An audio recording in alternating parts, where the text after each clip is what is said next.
Saudara-saudara sekalian yang dikasihi Tuhan, dalam dunia yang serba cepat seperti saat ini, kita ingin segala sesuatu dapat diselesaikan dengan cepat pula. Kalau ada masalah, harus segera diketahui penyebabnya, dicari solusinya, dan segera dikerjakan, selesai. Dan makin cepat, makin baik. Makin cepat, makin menunjukkan kualitas, kemampuan, dan kehebatan seseorang. Tidak hanya dalam dunia kerja, penyelesaian masalah yang serba cepat juga diinginkan banyak orang dalam banyak hal dalam hidup sehari-hari. Kalau sakit, cepat sembuh. Kalau kehilangan pekerjaan, cepat dapat lagi yang baru. Kalau ada kesulitan, cepat teratasi. Dalam dunia yang seperti ini, menanti bukanlah sesuatu yang menyenangkan dan diharapkan. Menanti itu membosankan. Orang semakin tidak sabar menanti. Kalau dikatakan, "Mbok sabar," dijawab, "Ayam goreng." "Ayo cepat, tunggu apa lagi? Segera selesaikan." Memang menanti tidak selalu menyenangkan. Selain membutuhkan kesabaran, menanti juga mengandung unsur ketidakpastian. Kapan ya? Iya, kalau tepat waktu. Kalau tidak, apakah betul akan terjadi? Atau orang itu ternyata mengingkari janji? Kalau hanya PHP, pemberi harapan palsu, bagaimana? Tidak ada kepastian. Demikian juga saudara-saudara sekalian, ketika menghadapi pandemi COVID-19 ini, seringkali orang juga tidak sabar, lalu mencari kepastian melalui berbagai berita. Ada yang ilmiah, ada yang tidak. Bahkan ada juga hoax atau kabar burung, kabar yang tidak benar. Orang ingin kepastian kapan semua ini berlalu, kapan pandemi selesai. Kapan kita bisa beraktivitas dan bersosialisasi dengan bebas lagi? Kapan beribadah di gereja? Siapa yang dapat memberi kepastian?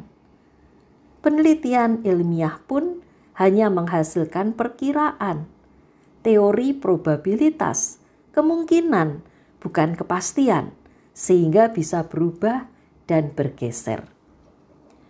Oleh karena itu yang dibutuhkan adalah spiritualitas penantian.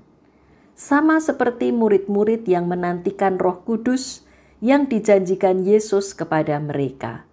Dalam Kisah Para Rasul 1 ayat 12-14 diceritakan demikian. Maka kembalilah rasul-rasul itu ke Yerusalem dari bukit yang disebut Bukit Zaitun yang hanya seperjalanan sabat jauhnya dari Yerusalem. Setelah mereka tiba di kota, naiklah mereka ke ruang atas tempat mereka menumpang. Mereka itu ialah Petrus dan Yohanes, Yakobus dan Andreas, Filipus dan Thomas, Bartolomeus dan Matius, Yakobus bin Alfeus, dan Simon orang Selot, dan Yudas bin Yakobus. Mereka semua bertekun dengan sehati dalam doa bersama-sama dengan beberapa perempuan serta Maria ibu Yesus dan dengan saudara-saudara Yesus. Setelah Yesus naik ke surga, murid-murid baik laki-laki maupun perempuan berkumpul di ruang atas, bertekun dengan sehati dalam doa bersama-sama. Inilah yang mereka lakukan saat menantikan penggenapan janji Yesus, yaitu turunnya Roh Kudus.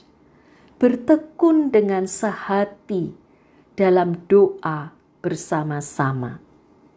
Mereka tidak tahu berapa lama, berapa hari mereka harus menanti. Tidak ada kepastian, namun mereka menjalaninya dengan penuh kesungguhan dan keyakinan. Apa yang dilakukan murid-murid Yesus ini menjadi keteladanan bagi kita untuk memiliki spiritualitas penantian. Sekalipun kita tidak tahu masa depan kita bagaimana, baik dalam jangka waktu dekat di tahun 2020 maupun jangka yang panjang, sekalipun tidak ada kepastian, tapi kita percaya bahwa Tuhan pasti menyertai kita dalam segala keadaan. Janji penyertaan Tuhan tidak pernah hilang. Itulah yang menjadi pegangan kita, sehingga kita dapat terus bertekun dengan sehati dalam doa bersama-sama. Henry Nouwen dalam bukunya yang berjudul Mencari Makna Penantian menulis demikian. Orang yang menanti adalah orang yang sabar, yang bersedia untuk tinggal di tempat kita berada, menghayati kenyataan itu secara penuh, karena yakin bahwa sesuatu yang tersembunyi akan menampakkan diri kepada kita. Saudara-saudara, kita tidak tahu apa yang akan terjadi pada masa depan, tapi kita tahu apa yang sudah Tuhan lakukan pada masa lalu, yaitu senantiasa menyertai kita. Tuhan yang sama yang menyertai kita, terus bersama kita pada masa kini dan masa depan. Mari kita menanti dengan sabar, menghayati kehidupan kita saat ini secara penuh, untuk melihat karya agung Tuhan di balik semua pengalaman hidup kita sekarang ini. Amin.